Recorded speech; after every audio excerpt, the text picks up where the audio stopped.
The poverty mindset is you always focus on what you can get. The beauty is what you can give. So if I have to start firing people for whatever reason, the people that I'm firing first are the people that I pay, but they can't generate revenue. Does that make them bad people? The person who's helping generate revenue, can I fire them? Because they doing what? They adding value. It's nothing, ain't nothing wrong with nobody. Ain't nobody sweeter than nobody else.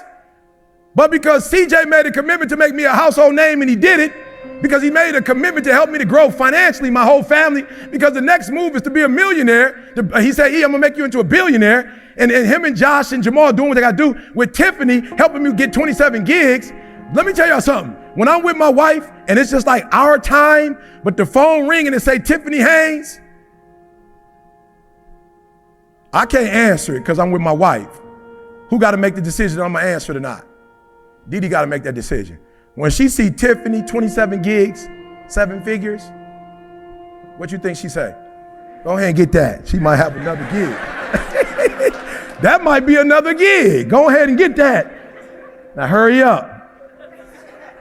I'm like, Tiff, what up? Put it on speaker. What up, Tiff? Yo, E, this person called. What you think? I was like, what you think? I don't really know. All right, let's not do it then. And I ain't talking about money. There was a school. She was like, E, this school, what you think? I was like, yeah, I think we should do that. What you think? She's like, yeah, I think you should go to the school. Teacher be insurance. Does it make sense? CJ called. You think Didi gonna be like, not right now? She like, answer the phone. But if we cool, but you're not generating revenue, and it's,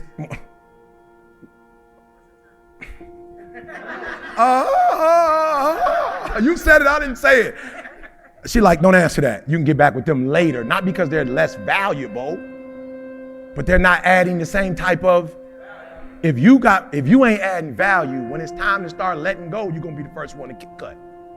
They cutting you first. You better pray that y'all stay in abundance. But if the abundance start getting questioned, if all you're doing is taking, you're the first one to go. You're the first one out of here. I always tell people all the time, my wife, I'm good with my wife. I'm not saying that she ain't gonna never leave me or get with somebody else, but my man gonna have to iron, clean, cook, take care of the kids, get up at 2 o'clock in the morning because she want water, buy her whatever she thinking about she won't. Bruh, if you could do, oh hell, bruh. But you're not gonna add the same value I'm gonna add. Does that make sense? In my relationship, I try to make it 50-50 or 51-49 or 49-51. Why? Because I know if I'm taking from you, then you not, and I don't even be trying to impress the dudes. I be trying to impress their wife. I'm like, when you gonna bring your wife? I need your wife to see what we doing here. Because if your wife see it and she feeling it, then she gonna give you the cosign. But if you talk about E.T. said, she like, who E.T.? Why you keep talking about E.T.? E.T. don't live up off of here. I'm tired of hearing E.T. name. But if E.T. take your life to the next level and you start treating your wife better because of me, she like, oh yeah, where's E.T. next event? Does that make sense? Immediate gratification, that base childhood boy stuff. Listen to me. The stuff you was dealing with when you was 18, 19, 20, like that sexual stuff, you grown now. You 40 years old. Get some control now. You're a grown man. You ain't no kid no more. You can't be tossed and driven. You got kids now. You got kids, bruh. You still sleeping around, you got kids. You still not getting up and going to work, you got kids now. You got people looking up to you. If you wanted to play when you were single, cool. But now you done brought somebody into this world. And as a pastor, I hate when people all of a sudden now, they want to get a divorce. Y'all got kids now. You should have got a divorce before y'all had kids. Why you gonna bring somebody into this complicated mess? They don't deserve this. They didn't ask for this. You a grown man now. Don't sit here and tell me that the baby mama drama, the mama be tripping. I don't care if she tripping or not. That's your son. Go make it work. That's your daughter. Go make it work. Do whatever you got to do with homegirl. Say whatever you got to say. Give her whatever she got to get. But don't let no other man raise your doggone kids. Don't let no other man raise your doggone kids. And I'm telling you, I was blessed that my mom got married and my father raised me. But I made a decision when I had my own child that ain't nobody else gonna raise. My biological father lost the right to call me by my last name that I am. I have somebody else's name because he didn't step up. So when I write my books, it don't have my name, and people who are part of my family, they might not even know that I was their kid. Why? Because somebody didn't step up. I don't care what my wife going through. I don't care what she's expecting. They're my kids. I'm going to raise my kids. And I'm not going to raise them like she want me to raise them. I'm going to raise them to be a man. And I'm going to raise my daughter to know how to deal with men. You ain't no boy no more. This ain't no base. This ain't no, I want to go party. You've given up that right when you had kids. Hey, party's over with out of time. Got time to be partying no more. Now it's time to create a legacy now. You had your fun. Now get to work. Now build a legacy. My son graduated. I can't say no names. My son wanted to work for a sports agent. He was all geek ant. I'm going to work for them. I'm going to get the chain. I said, the chain? The chain? The chain? You don't wear nobody else's chain. You don't wear nobody else's name. They eating off of that. Your family ain't going to eat off of that. You're going to get a check. We building money for generations to come. You don't work for nobody else. I didn't put you in school to go give your best talent to some other man. I put you to work for this legacy. You work for your family. You don't got no options. You don't work nowhere else. You don't work for nobody else. You work for your mama. You work for your sister. You work for your aunts. You work for your grandma. You work for your family. You work for your kid. You ain't making no other man rich. Some of you still on that boy stuff. You talking to some people you shouldn't be talking to. You grown now. It's over. When I was a child, when I was 18 years old, I act like that. When I was 21, I act like that. I'm 49 now. When I was a child, I spoke as a child. I understood as a child. I behaved like a child. But when I became a man, I put away childish things. Cut it off. Cut it off. Cut it off. Cut her off. So what? She gonna get attitude. Cut her off. So what? Bump your boss. Cut your boss off. Your wife needs you. Bump your boss. Your boss don't run you. Your boss don't care about your wife and your kids. You care about your wife and kids. Do what you're supposed to do. You ain't no boy no more. You don't need their approval. You're talented enough. God made you. You got everything you need. You don't need no other man to sponsor you. That's probably what's killing you. You are actually on economic welfare. You on employment welfare. You on WIC. You just grown WIC. you on grown WIC. Somebody asked me the other day, what's WIC? Women, infant, and children. I used to be on it with my girl. I'm like, get that juice. You know what I'm saying? When we had got WIC, I was like getting different kind of juice. Like, get that juice right there. That's the good juice. Get the good cheese. My wife graduated, got her degree, passed the NCLEX the first time, went and got a job, and she took the WIC check back. I was like, what are you doing? Wait for him to call us. This free money. She said, this ain't our money no more. We on our feet now. This somebody else's money. You a grown man on employment WIC. You are living off of somebody else's check when you shouldn't be living off their check, but you so afraid to fly on your own. Stop being a boy and step into manhood. It's higher up here, but the rewards are better. Oh, come on, y'all. It's higher up here, but the rewards are better. Right? And can I be transparent before I sit down? I just want to be transparent. I used to be on my girl head like, why you ain't got, what's up with worship? I used to be on my girl head all the time. Like, you ain't trying, I got one thing I ask you for, you can't. The Lord said to me, man, through my wife, she a D. My wife was like, yo, I promise you, it ain't that I don't want to be intimate, but it's hard to be intimate when I got student bills coming in. It's hard to be intimate when I don't know if we're going to be able to pay the bills. Like, you a man, you could just, I don't know how you do it, but you don't care what's going on. But I'm emotional. And if the stuff ain't right, it ain't right. And when I tell you it's right, I'm only saying that because we don't have a house note. The kids' schooling was paid for. We don't have a student loan. I make sure her mom eat every month. My wife don't have no worries. She don't work, but when she want to work.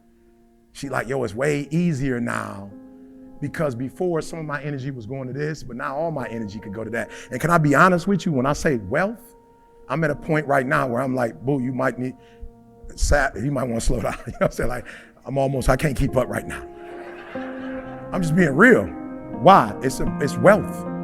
But I made the environment where now she could be a woman. Before, she had to be a woman and be part man.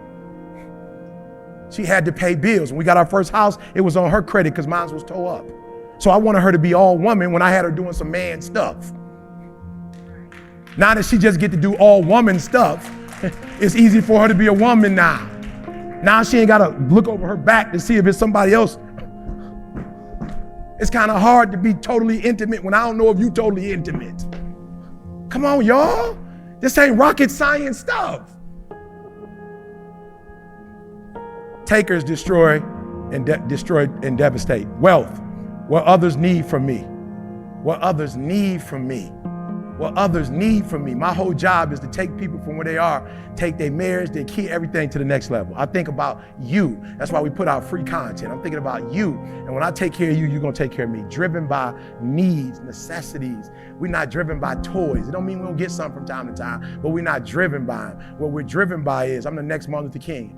I am the 2020 Martin Luther King. It is my job to go in these schools. My job is to travel the world and help people stop being average, good, or great and become phenomenal. That's my job. I take total responsibility for that. Does that make sense? What new toy? Don't worry about the toys. Worry about the humans that you're gonna bless. And when you bless those humans, they'll give you toys. No, I just left Atlanta and told those grown men what I was gonna do for the city, and they like, we're gonna write a check for you. Because they saw the work that I was doing. I don't even gotta write the check. I'm gonna take care of the need, and they're gonna take care of me so I can take care of the need. Does that make sense? You worried about the money, take care of the need, and the money will follow you. Okay, I'm sorry. I thought you was gonna get excited. Okay, whatever. You still wanna be in poverty. All right, here go my last two, and you're gonna take a break. We wanna get to the highest level. I got the GED, that wasn't enough.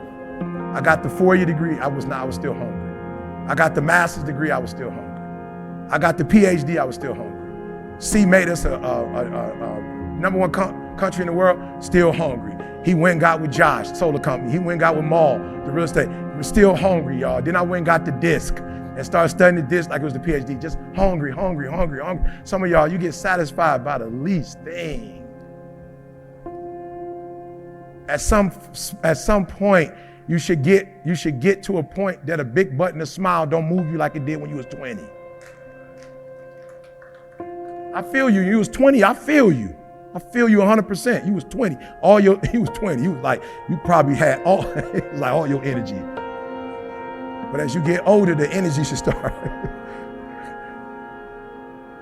And your goal should be the best human when you die that you could be. So your sons and daughters, when they bury you, should say, that's what I want to be like that. I'm going to take this legacy to the next level.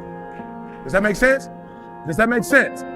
So the Nobel Prize is where my highest level that I know now. Once I get that, it might be something else. What's your highest level? It can't be a car. They sell those.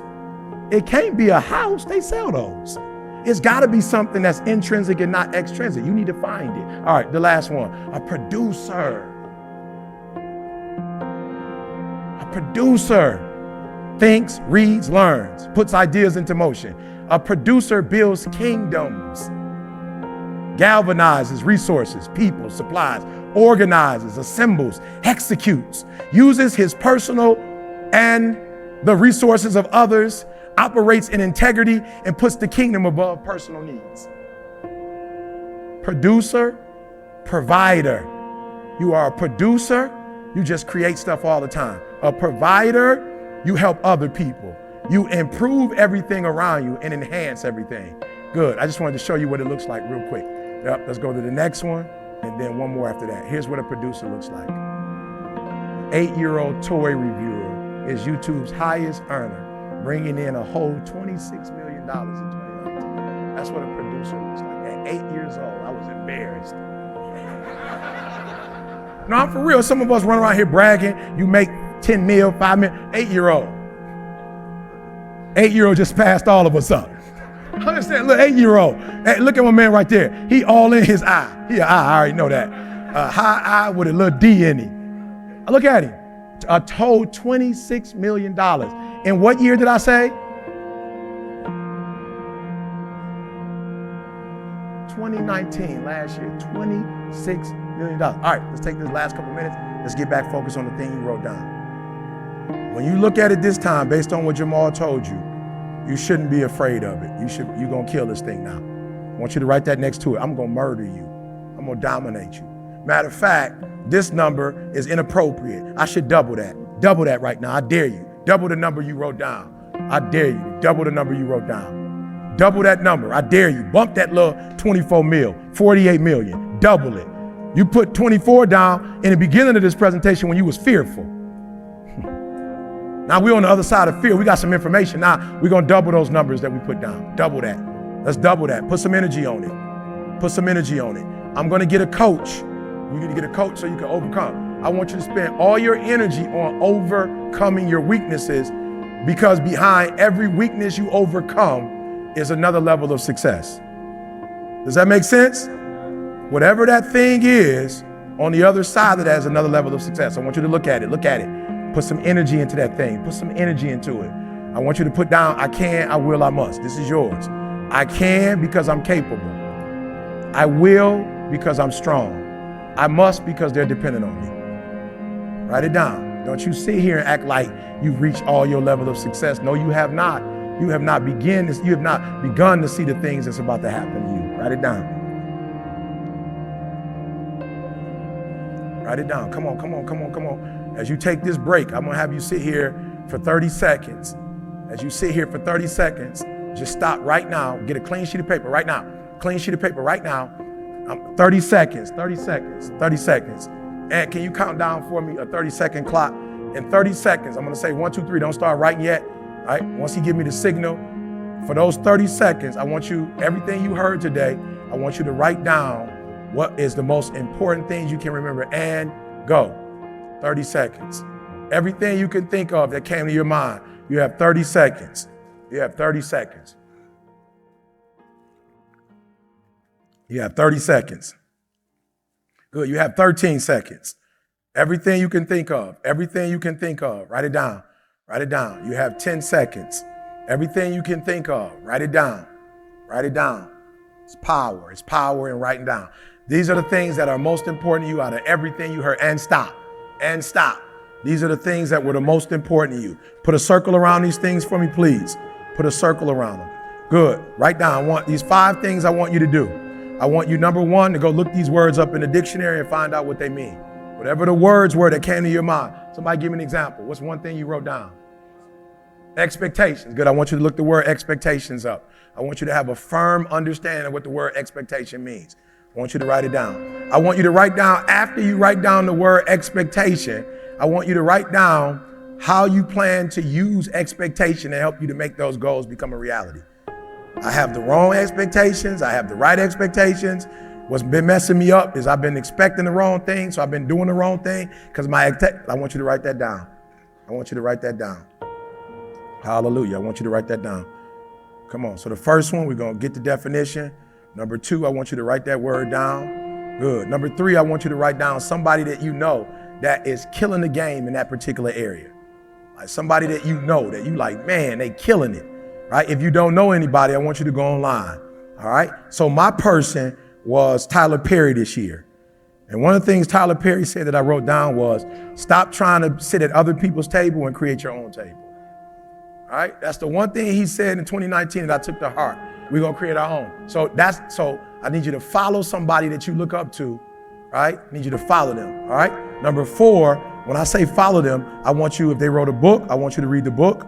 If they got an audio book, I want you to listen to the audio book. If they have a documentary, I want you to watch the documentary. Whatever they have, I want you to do. And then alongside of that, I want you to meet them. And when you meet them, don't meet them and be on some groupie stuff. Have some questions ready for them. Get some money out their pocket. Like, know why you sitting down and talking to them. All right. The last thing I need you to do is I need you to measure. CJ said, if you ain't getting on the scale every day, you're not serious. So I need you to get on the scale every day. And when I say get on the scale, I want you to look at, if you're a procrastinator, I want you to measure how many hours have you dedicated to overcoming procrastination? Like whatever it is that you say you're doing, I want you to measure it every single day. All right, good. All right, now here's what I want you to do. All right, when this is over, when you go back to your room, I want you to write this out and turn it into an affirmation. I can overcome procrastination. I will overcome procrastination. I must. I can because write down why you can. I will, write that down. I must, and write that down. Right? Then I want you to write down all the stuff that you said for the next 91 days. I want you to write down exactly what you wrote down. I want you to write that down. Sit down, write that down in the morning. Write that down in the afternoon. Write that down at night. I want you to put energy on it. After you write it down, I want you to go to Kinko's and get it laminated. I want it in your room, in the car. I want it at your job, wherever you are. I need you to write down the things that are most important to you, right? The things that you plan on accomplishing. All right. Finally, what I need you to do is I need you to give it to somebody so that you can hold those people accountable. All right. I want you to see what it looks like. CJ, when you work out every day, I don't know if it's before or after. I don't know. All right. But what do you do, CJ, every day when you work out? Good. So what did he say? Good. Because y'all can't hear him over there. So again, he does what? What does he text me? Not I went to the gym. I'm not trying to hear that. I don't want to see I went to the gym. I don't want that. What do I want to see? I want to see the picture of you doing what? Sweat. You feel me? I'm like, he working out. Right? Not the picture of, hey, I worked out today. Right? And so what we're able to do at the end of the week, we're able to see how many times we worked out, whatever our goal was, we're able to measure it. And it was crazy. CJ walked in today and Moose said to CJ, man, it look like you lost some weight. Right? That is the evidence of him doing what? There's no way he's going to work out and eat right and not what? So your problem is in your measurement. You are saying you want something, but you're not doing the things that you say that you want to do that's going to get you to that. So if you were to do that every day or 5 days out of the 7 days, you will get results. You're not getting results because you're saying one thing and you're doing something else. So I want you to measure every day to see if you actually did what you said you were going to. And if you don't have the results you want, go get a coach and pay somebody to hold you accountable. Does it make sense? Because if you pay me $10,000 for your marriage, you're going to do what? You're going to get your marriage together because you're not going to lose that what? But if I do it for free, what you going to do with it? No, let's stand. I can. Come on, let's stand. I can. I will. I must. All right, I need you to say it like your wife is dependent on your husband, dependent on your kids, dependent upon you, dependent on it, your business partner dependent on it, your family's dependent on it. I can. Because I'm capable. I can. Because I'm capable. I can do it. I want you to think about that for real. You can do it. Like literally, you have the skill set to do it. I can. Because I can. I will. Because I'm strong. And I can get through any obstacle on my way to my journey. And I say journey because it's not a destination. This is a journey. I must. Because they count on me. I must. Because it's going to be harder for them to do it if I don't do it. I must. Because I got to break that cycle. It's not going to break itself. I must. Because they counting on me. Listen to me. We're all human. We're all growing. None of us are evil because we're not doing what we said we were going to do. We were all born in sin and shaped in iniquity. But at some point, you have to embrace, be fruitful, multiply, have dominion, and subdue the world. Let's go, y'all. Let's go.